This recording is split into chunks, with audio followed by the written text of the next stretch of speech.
Me caen un poco mal las personas. Es una broma, hombre. Tampoco me toméis tan en serio. Pero me caen un poco mal las personas en general que les gusta comerse los plátanos cuando están más verdes que la hierba del monte. Es una broma, ¿vale? No me caen tan mal. Si alguno de vosotros sois así y os gustan los plátanos muy verdes, pues tranquilo, no me caen mal y podemos ser amigos. Pero yo es que no lo puedo entender, porque están duros, y están como muy malos, no sé, es que cuesta hasta quitarle la cáscara, ¿verdad? Yo no os puedo aguantar. Y digo yo, si Dios ha dotado a las frutas, y en concreto a los plátanos, de la capacidad de madurar, pues digo yo que será por algo, ¿no? Será por alguna razón muy sabia. De hecho, hablando de esto, hablando de lo del plátano, ¿es que acaso no os gusta más cuando ya empieza a tener como esas manchitas marrones en la cáscara? Y lo abrís y sabéis que está tan rico y tan dulce. Quizás a algunos no sé si os gusta, pero a mí me encanta. Ese es el momento perfecto en el que se puede comer esa fruta. Pero, si soy completamente sincero, mi fruta favorita es el melón. Me encanta el melón. El melón es la mejor fruta que hay, solo que solo lo puedes disfrutar bien en verano, porque es de esa temporada.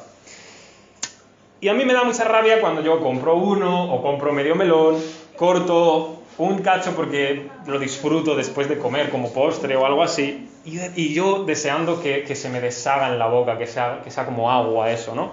Y de repente sabe como a pepino. Y digo, ya está medio melón estropeado. Porque eso no mejora, ¿sabes? A no ser que le eches azúcar o algo. Mira, el melón es una cosa que se tiene que comer ya cuando está como medio blando ahí por dentro, ya que tú te lo metes en la boca y eso es como algodón de azúcar, ¿no? Ese es el momento exacto, ¿no? Yo siempre digo que las frutas son las chuches, las golosinas de la naturaleza. Me pasa lo mismo con las mandarinas. Un día cojo una mandarina, empiezo a pelar la mandarina, tomo el primer gajo y de repente eso sabe a veneno, no sé por qué, una entre tantas, ¿no? Como que sabe muy agrio, no sé por qué. Así que bueno, después de esta breve exposición sobre las frutas, quería centrarme en la realidad del título de la lección de hoy, ¿verdad? Que ahí lo tenéis. Y es que madurar no es solamente de las frutas. Los seres humanos también podemos madurar, y hasta yo diría que lo necesitamos y debemos madurar. Si me permitís el juego de palabras, y voy a hacerlo lo más lento posible para que se entienda, el que madura, más dura. El que madura, más dura. Y madurar implica avanzar, por ejemplo, en nuestras emociones, en cómo reaccionamos, qué sentimientos tenemos, por ejemplo, ante una situación en concreto, o cómo nos tratamos con algunas personas. En fin, casi siempre cuando hablamos de la madurez es eso, ¿no? Y hoy, según hemos leído en el texto, pues la palabra de Dios tiene que decirnos algo respecto a qué significa madurar espiritualmente hablando, ¿no? ¿Qué significa madurar en la fe? Así que vamos a ver un poco de qué se trata esto y qué diferencias o qué similitudes hay con lo que solemos entender que es madurar como persona, ¿no? Vamos a este primer punto. Y la semana anterior, no sé si recordáis, en la predicación estábamos diciendo que Jesús era el sumo sacerdote, que estaba colocado entre Dios y nosotros y que Él se compadecía de nuestras debilidades, de nuestras tentaciones que tenemos en el día a día.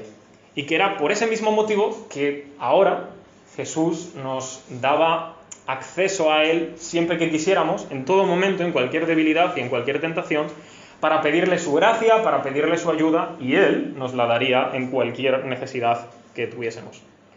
Mira, a Jesús no le toma por sorpresa que tus debilidades y tus tentaciones del día a día como que taladren tu mente y tu corazón y que de repente empieces a tener deseos de abandonar la fe, de abandonar la espiritualidad, de dejar de creer que Dios es bueno.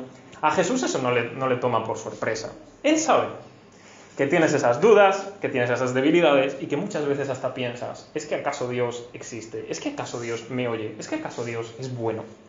A Jesús eso no le pilla por sorpresa y es por eso, precisamente por esa razón, que dice, en cualquier debilidad, en cualquier tentación, acude a mí y yo te daré la gracia, te daré la ayuda que necesitas en ese momento. Y se compadece de esa debilidad, se compadece de nuestras dudas y nuestras preguntas, porque sabe cómo somos. No sé si alguna vez habéis visto en la televisión un programa que se llama El jefe infiltrado. Sí, ¿verdad? Bueno, si no os suena, se trata acerca de un alto cargo de una empresa o lo que sea, a quien parece que los trabajadores no le conocen por la cara, por lo menos. Y entonces llega y se presenta como si fuera un trabajador nuevo en la empresa y comienza como una especie de aprendiz con un trabajador que ya lleva tiempo en esa empresa. Entonces, lo más divertido de todo es cuando de repente es el jefe, o sea, es el jefe en tu cara, no lo sabes, y empiezas a hablar mal de él, mal del trabajo, y está el jefe ahí como diciendo, vaya tela, ¿eh? Pero también, por supuesto, cuando veis ese programa aparecen pues momentos de dolor, de emocionarte, ¿no? Del pobre trabajador que tiene su familia, su situación y se ve pues su tristeza, su dolor, ¿verdad? Y luego al final del programa, de repente llaman a este trabajador que ha sido como el maestro del jefe. Claro, le presentan allí delante del jefe, cuando le ve la cara, es un poema, la suya, digo, su cara, se le queda como un poema. Y bueno, pues ese alto cargo, ese jefe le dice las cosas que están mal, que ha hecho mal, también se compadece de él, de sus problemas, de su vida, y luego pues le da unas vacaciones con todos los gastos pagados. Más o menos suele ser así el programa, ¿eh? Bueno, pues Jesús, el Señor Jesús, cuando vino a este mundo, cuando se hizo un hombre y vino a esta tierra, de alguna manera hizo algo parecido a este programa. Y vamos a decir parecido, ¿vale? Ahora veremos las diferencias. Él es, de alguna manera, el jefe infiltrado entre nosotros. Porque pudiendo él estar, y permitidme un poco la broma, con total reverencia, pudiendo estar él en su despacho celestial, ¿no? Decidió venir aquí. Decidió venir a este mundo, a la fábrica de este mundo, ¿verdad? Y hacerse como uno de nosotros. Ahora bien, a diferencia del programa de televisión, Jesús no vino aquí para que nosotros seamos un maestro. Al revés. Vino Él para ser nuestro maestro, y de hecho en muchísimas ocasiones en su vida, así es como le llamaron, maestro. A lo largo de su vida pública, muchas veces le llamaban así rabí, en hebreo, maestro. Y la semana pasada estábamos diciendo que Jesús era el sumo sacerdote, pero ahora se nos va a explicar qué es eso del sumo sacerdote. Porque claro, yo lo expliqué un poco por encima y lo entendimos todos, pero lo bueno de la Biblia es que te va explicando a medida que avanzas las cosas que vienen antes. Entonces, claro, ¿qué es esto del sumo sacerdote? Pues lo vemos. El sumo sacerdote era una persona en el antiguo pueblo de Israel que estaba designada por su linaje, por su descendencia, y concretamente descendía de Aarón, que fue el primer sumo sacerdote, era el hermano de Moisés y pertenecía a una tribu concreta, a la tribu de Leví, que fueron quienes luego trabajaron también en medio del templo y el sacerdocio. Pero concretamente, el sumo sacerdote era una persona muy importante en el pueblo de Israel, porque además de que también presentaba pues sacrificios de animales y ofrendas, como el resto de los sacerdotes, en eso era igual, había un día en concreto en que solamente el sumo sacerdote y nadie más hacía un sacrificio que era muy importante para los judíos. De hecho, si os fijáis en el texto, acerca de lo del sumo sacerdote, dice exactamente que este es constituido a favor de los hombres, en lo que a Dios se refiere, para que presente ofrendas y sacrificios por los pecados. Y dice también, para que se muestre paciente con los ignorantes y extraviados. Eso es muy importante que lo tengamos en cuenta. Entonces, ¿qué día en concreto el sumo sacerdote tenía que hacer un trabajo y una labor muy importante? Se llamaba, y sigue llamándose a día de hoy, el día de la expiación. Ese día para los judíos era, y sigue siendo, sumamente importante. Es algo que no pueden dejar de considerar por lo que significa, por el valor que tiene para ellos.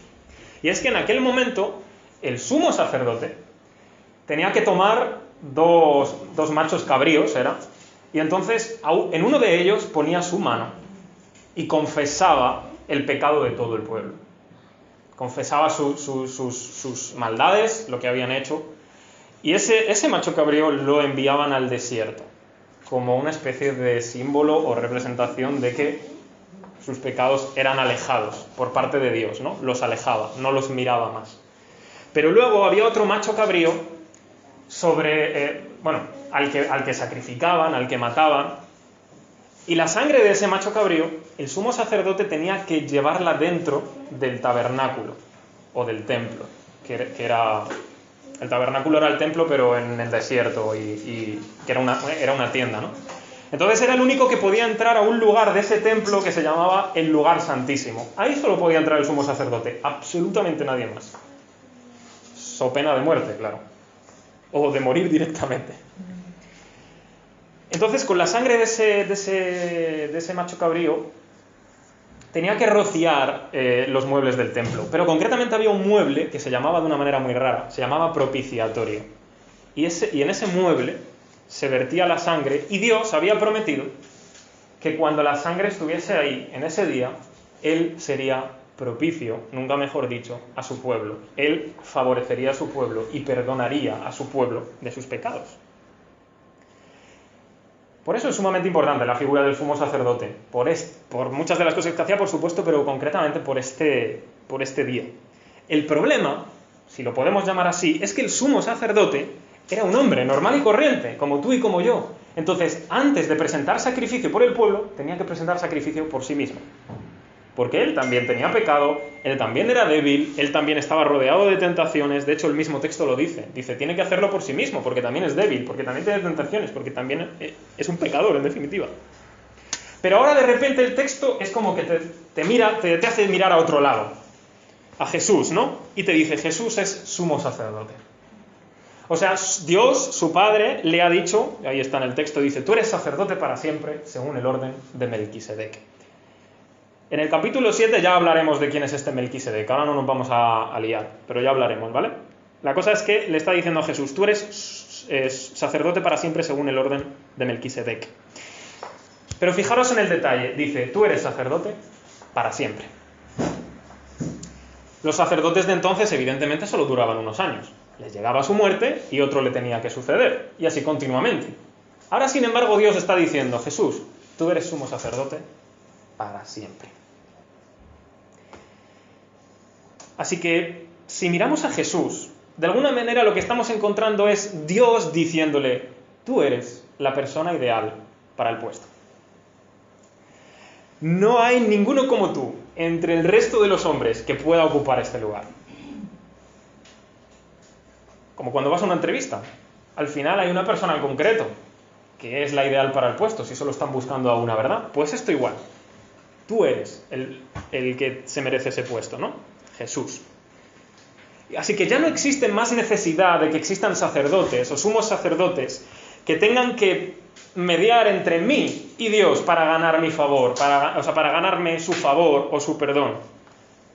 Ya no hay nadie que se pueda poner en ese lugar para darme o no darme el favor de Dios, sino que Jesús es el único, y no hay ninguno más, en que está en medio de Dios y de ti, y Él te da el perdón de Dios, Él te da el favor de Dios, sin nada a cambio en ese sentido. Así que Él realmente está entre medias, como dije el otro día, que hablaba acerca de la figura del puente, que me gustaba cuando hablamos en el estudio bíblico, y consigue el favor de ambas partes. Por un lado consigue el perdón y la vida eterna que nosotros necesitamos, y por otro lado consigue quitar el pecado y darnos la santidad que Dios quiere ver en nosotros. Esa es la tarea de Jesús como sumo sacerdote. Así que no hay absolutamente nadie que hoy se pueda poner entre tú y Dios para darte su favor o su perdón, excepto Jesús. Y créeme, está muy bien que sea así, porque Jesús siempre va a abogar por tu beneficio. Él siempre va a abogar por obtener el perdón y el favor de tu alma. Él siempre lo hará así. Por eso es que es la persona ideal para este puesto. Y algo que le sorprende mucho a la gente cuando comienza a saber acerca de Jesús o lo acaban de conocer, es cuando les dices, Jesús, que es Dios, ¿no? Dios mismo que ha venido al mundo como un hombre, tuvo que aprender cosas. Eso es algo que le sorprende a la gente. ¿Cómo es eso posible? Es decir, Dios, que todo lo sabe, que no hay nada que se escape de su conocimiento, que se hizo un hombre y que tuvo que aprender cosas. Eso es sorprendente. Aprendió, por ejemplo, a memorizar las Escrituras. Y se las sabía muy bien. O también aprendió a vivir una vida adecuada delante de Dios, su Padre, y delante de los hombres, desde que era muy pequeño, desde que era un niño. Y claro, si hemos hablado de que Jesús era el sumo sacerdote, e hicimos un poco de hincapié ahora mismo en cuál fue su labor, también deberíamos saber cuál es el sacrificio que él presentó. Porque el sacrificio que presentó ha valido para una vez y para siempre, quiero decir. Y lo asombroso que nos revela la Biblia, las Escrituras, es que Jesús no solamente es el sumo sacerdote, sino que también es el sacrificio perfecto y único delante de Dios, que de una vez y para siempre quita toda nuestra culpa, todo nuestro pecado, toda nuestra rebelión, toda la suciedad que nos alejaba de Dios y nos condenaba a una eternidad sin Él en el infierno. Ahora bien, entre muchas otras cosas, hay algo que Jesús tuvo que hacer, tuvo que aprender, solamente cuando se hizo un hombre. Aquel a quien todas las criaturas le obedecen, puesto que es Dios, vino a este mundo y sin embargo tuvo que hacer algo que en el cielo no tenía que hacer: obedecer. Aquel a quien todos le obedecen, todas las criaturas, tuvo que aprender a obedecer. Y vaya si la obediencia que Jesús tuvo que aprender requería de las últimas consecuencias, porque fue hasta tal punto, tal sumo grado, que murió. Tuvo que morir, y morir en una muerte terrible y angustiosa para aquel entonces, que era la cruz. Donde, por cierto, excepto Jesús, para que se cumpliera la Escritura, los dejaban morir. O sea, tú imagínate qué angustia de muerte. Pero fijaos en lo que dice el texto. En el momento más angustioso de su vida, en el momento más terrible en el que estaba obedeciendo a Dios, su Padre, dice, oró para que fuera librado de la muerte. Y suplicó hasta lo sumo, con lágrimas y con gran clamor. Y dice el texto, fue librado. Pero, ¿cómo es esto? Si murió en la cruz. ¿Cómo que fue librado? Claro, tenemos que ir un poquito más adelante para ver que en el momento de su resurrección es ahí donde se está cumpliendo que fue librado de la muerte. Porque no había absolutamente nada en él que pudiera retenerlo en aquel lugar, en su tumba, para estar muerto para siempre. Así que ciertamente Jesús oró ser librado de la muerte. Y vaya si Dios le respondió. Pero antes había que pasar por ahí. ¿Por qué? Porque por lo que padeció, aprendió la obediencia.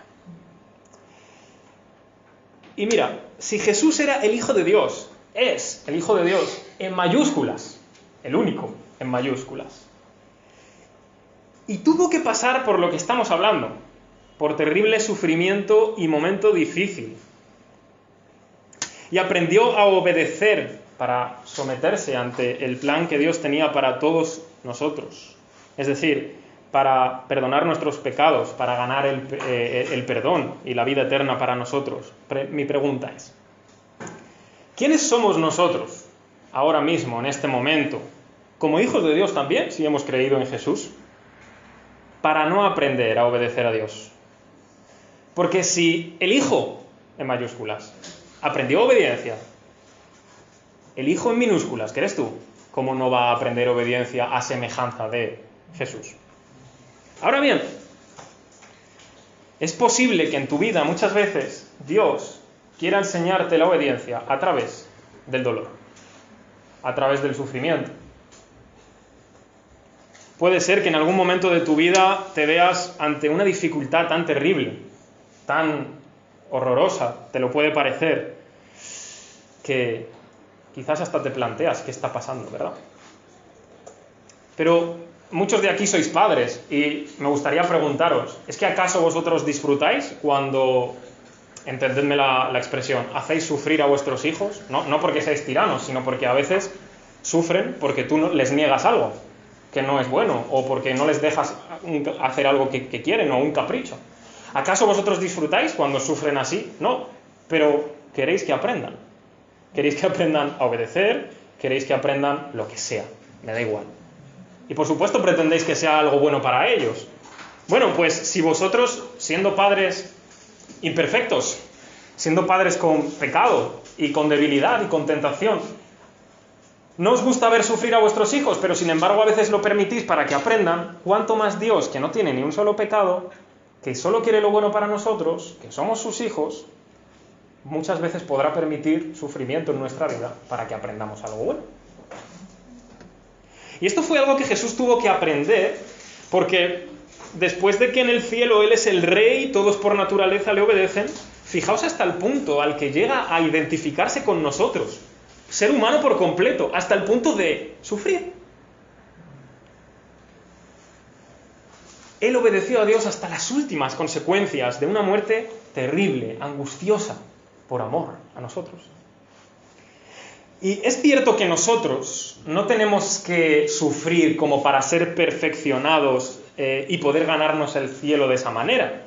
No es que nuestro sufrimiento sea una obra con la que nosotros nos ganamos el favor de Dios, no es una moneda de cambio, no podemos chantajear a Dios diciéndole, mira cuánto he sufrido, me lo gano.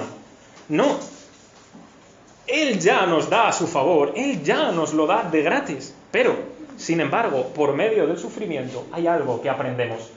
Y ciertamente podemos plantearnos la siguiente pregunta, y desde luego yo os diría, planteárosla alguna vez. Si Dios es bueno, ¿por qué hay sufrimiento? Plantéate la pregunta, porque cuanto antes te plantes esta pregunta mejor, créeme. Bueno, a veces no tenemos respuestas muy claras respecto a por qué si Dios es bueno sufrimos, pero el texto al menos hoy nos dice una. El resto de la Biblia te dice muchas más, ¿vale? Pero el texto de hoy está diciendo una respuesta a por qué a veces, siendo Dios bueno, sufrimos. Y la respuesta es, a veces sufrimos porque es una manera que Dios considera buena para lograr en nosotros algo bueno, que es la obediencia. Y la obediencia, estoy hablándola no como el que obedece por temor, no como el que obedece por miedo, no como el que obedece porque simplemente le castigan, sino la obediencia entendida como plena confianza de que Dios jamás quiere hacernos daño. Dios no es un amo cruel, Dios no es un tirano déspota, Él es un rey justo, que se preocupa por su pueblo, Él es un padre que ama tiernamente a cada uno de sus hijos. Por tanto, obedecerle aún en medio del dolor, es decir, confío en que tú estás haciendo en mi vida algo que es bueno para mí, que me estás enseñando algo que es bueno para mí, aunque no lo entiendo, aunque me duele, pero sé que tú no quieres para mí nada malo. Sé que no quieres para mí hacerme daño, sé que no estás siendo cruel conmigo. Eso es realmente el tipo de obediencia que Dios quiere de nosotros. De hecho, el texto dice que el que era hijo, por lo que padeció, por lo que sufrió, aprendió obediencia y luego sigue diciendo, así que nosotros debemos también obedecer. Claro, estos hebreos estaban sufriendo. Tú piensa, después de siglos creyendo en lo que era el judaísmo, ¿no? Para ellos, y de repente tú dices que Dios tiene un hijo. Para la mente de un judío eso es, créeme, una herejía tremenda. Y claro, empiezan a sufrir. En este caso sufren la persecución, pero muchas cosas más que sufren. Imagínate cómo está su mente, empiezan a, quién sabe qué, a pensar que quizás están siendo desleales a Dios, que están creyendo en una mentira. Su sufrimiento es terrible. Pues Dios les está diciendo, sí, es verdad, estás sufriendo, pero aprendes obediencia. Y por último, me gustaría que imaginaseis que durante mucho tiempo, de repente, llega la hora de comer y tú tomas un vaso de leche. Al día siguiente haces lo mismo. Después 2 días, 3 días, así una semana. un mes, hasta un año si me apuras. Que siempre que llega la hora de comer te bebes un vaso de leche. Al cabo del tiempo vas a notar, primero, que muy nutrido no estás. Si te hacen un análisis de sangre en ese momento, madre mía. Segundo, que seguramente has adelgazado demasiado. Y entre paréntesis, no es una dieta milagro. Así que no la probéis. Y sobre todo, te quedas con hambre. Con mucha hambre. A mí me gusta mucho el sabor de la leche. Sé que hay gente que no le gusta nada y como que lo oculta con cosas. O sea, un café con leche sí, o un colacao, o lo que sea. Pero a mí el sabor de la leche en sí me gusta. O sea, me parece que tiene un sabor muy rico. Y a veces hasta me gusta echarle cucharadas de miel y tomármela calentita y me encanta. Está buenísima para mí. Y para desayunar o para merendar, vale. Pero después yo quiero comer algo que me llene. Y yo ya lo he dicho muchas veces a modo de broma. Pero me gusta cenar como un rey. Entonces, si me meriendo un vaso de leche, yo ceno como un rey. Si no, no puedo. Yo me tengo que ir a la cama con la tripa llena, ¿no? No podría... Es que hay gente que se toma un vaso de leche y se va a dormir tan tranquilo. Yo no puedo, de verdad. Entonces, si trasladamos esta verdad a un ámbito espiritual, al ámbito de la fe, es una realidad que si te alimentas de poca cosa, o sea, es decir, que si te alimentas de un vaso de leche, tu fe se va a debilitar y tú no vas a avanzar en la vida. No vas a madurar nunca. Solo vas a tomar un vaso de leche todos los días para comer, pues evidentemente verás cómo te quedas. La Escritura habla esta metáfora y dice que cuando somos niños, tomamos leche. No niños literalmente, sino cuando somos niños en la fe, cuando hemos empezado a conocer y sabemos pocas cosas de Dios, de Jesús, pues tomamos leche, porque si nos tomamos de repente una buena comida, lo mismo no sabes ni dónde estás. Pero con el paso del tiempo vas creciendo. Y te haces adulto en la fe, en las cosas espirituales. Y entonces de repente te comes pues un buen plato, ¿no? Un chuletón o algo así, con patatas. Y bueno, si eres vegetariano o vegano, pues no sé, alguna cosa que también sea muy rica y muy saciante. Y el autor de Hebreos les está diciendo estas cosas a los judíos, ¿no? Que si el sumo sacerdote, que si Melquisedec... Vamos, los judíos saben de qué está hablando perfectamente. Nosotros quizás no. Que son cosas muy difíciles de explicar, les dice. ¿Y por qué son cosas difíciles de explicar si son judíos? Dice, porque debiendo ser ya maestros, sois niños. Debiendo ser ya maestros, teniendo que enseñar a los demás todas las cosas. Ahora de repente yo os tengo que volver a enseñar todo lo demás. Todo lo que ya deberíais saber. O sea, cuando ya deberíais estar comiendo un buen chuletón con patatas, todavía os tengo que dar leche. Es lo que le está diciendo. Imagínate un hombre o una mujer de 30 años que llega a la hora de comer y se toma un biberón. ¿A qué es absurdo? Pues con las cosas de la fe, lo mismo. En lo que tiene que ver con lo espiritual es igual. Imagínate 30 años escuchando el Evangelio, conociendo el Evangelio, sabiendo la palabra de Dios, y de repente todavía te quedas en cosas que dices, madre mía, pero si deberías ya haber avanzado. Mirad, hermanos, amigos, muchos de vosotros lleváis años y años y años creyendo en el Señor Jesús, en el Evangelio. Otros de vosotros, sin embargo, a lo mejor solo lleváis pocas semanas creyendo realmente en Jesús, en Dios.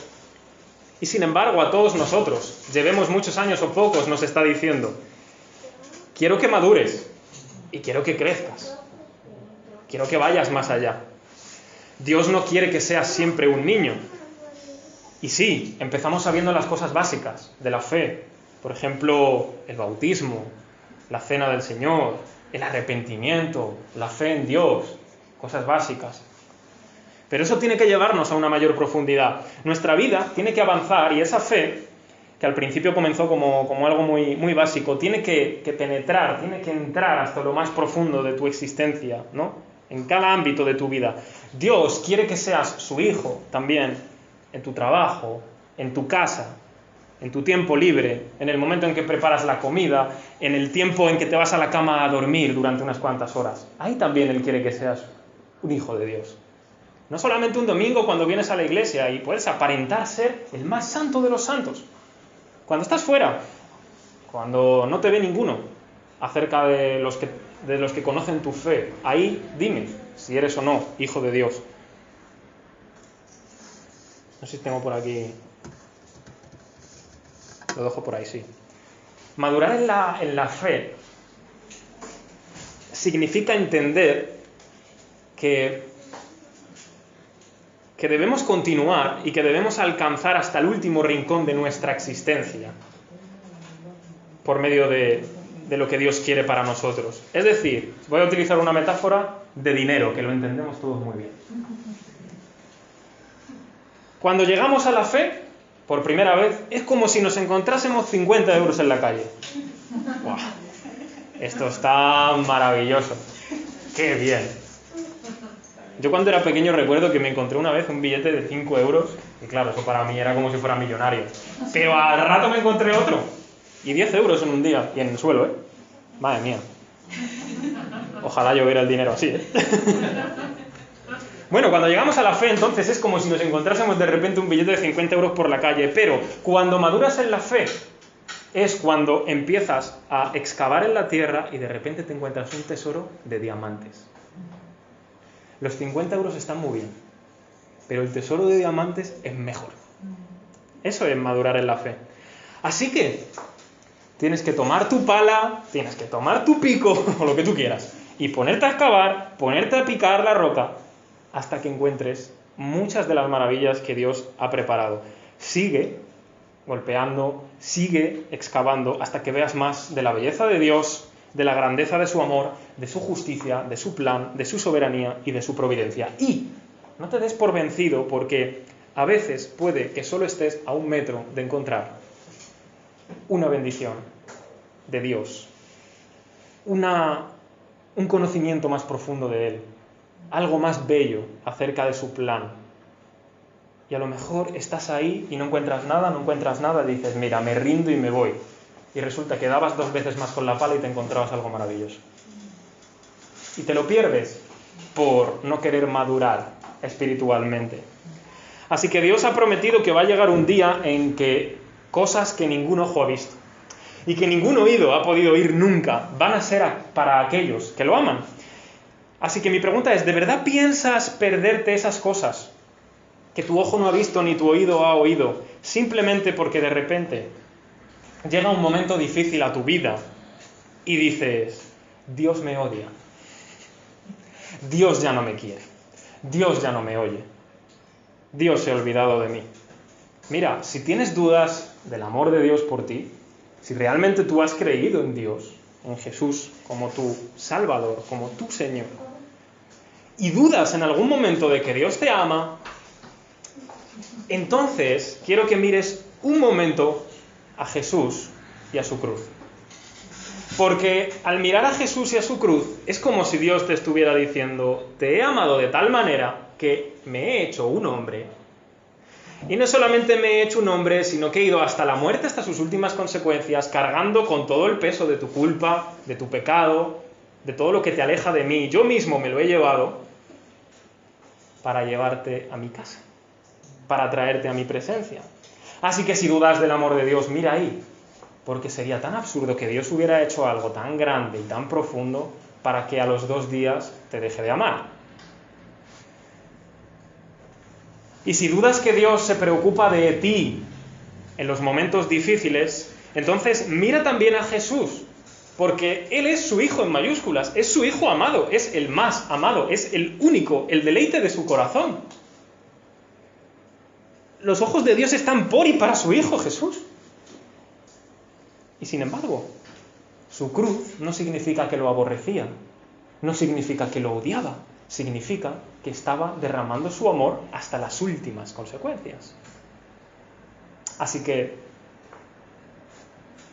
sigue adelante, avanza, una vez has creído en Jesús, avanza, coge la pala, coge el pico, sigue adelante, porque como dije al principio, el que madura, más dura.